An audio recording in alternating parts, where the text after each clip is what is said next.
Σήμερα ντυθήκαμε στα ροζ. Εντάξει, πάμε. Γεια σας, καλώς ήρθατε σε ένα ακόμα βίντεο στο οποίο σήμερα θα αναφερθώ στους 3 τύπους ανθρώπων το καλοκαίρι. Γεια σας, καλώς ήρθατε σε ένα ακόμα βίντεο στο οποίο θα αναφερθώ για τους 3 τύπους ανθρώπων στη γειτονιά.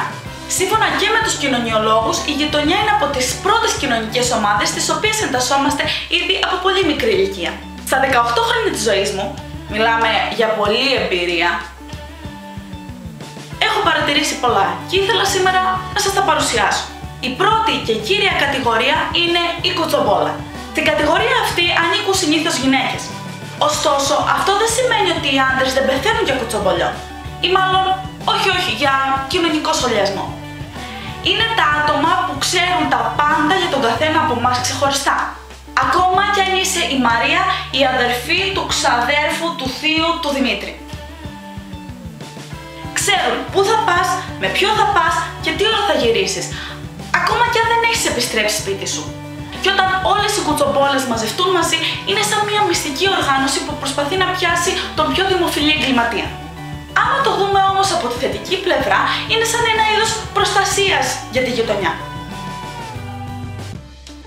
Η δεύτερη κατηγορία είναι οι φωνακλάδες. Και ναι, δηλώνω υπερήφανα ότι είμαι μία από αυτούς.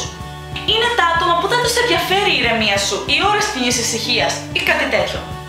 Φωνάζουν όταν είναι χαρούμενοι, φωνάζουν όταν είναι λυπημένοι, φωνάζουν όταν είναι νευριασμένοι. Γενικότερα φωνάζουν οποιαδήποτε στιγμή της ημέρας, ακόμα και όταν συζητάνε. Αλλά τι μπορώ να κάνω κι εγώ που γεννήθηκα με λίγα παραπάνω δεσιπέν. Deal with it. Η τρίτη κατηγορία είναι οι φίλοι. Ήδη από μικρή ηλικία οι παρέες φίλων αρχίζουν να μαζεύονται στις γειτονιές. Παίζουν, τραγουδάνε, διασκεδάζουν, περνούν υπέροχα. Και σε νευριάζουν σε τέτοιο σημείο έτσι ώστε είσαι έτοιμος να τους δολοφονήσεις. Αλλά τι μπορείς να κάνεις? Να τους κυνηγήσεις? Σε μεγαλύτερη ηλικία οι φίλοι αρχίζουν να μαζεύονται στο σπίτι. Γλεντάνε και διασκεδάζουν όπως τότε στο Euro του 2004. Και αυτό μπορεί να συνεχιστεί επί ώρες, ατελείωτες.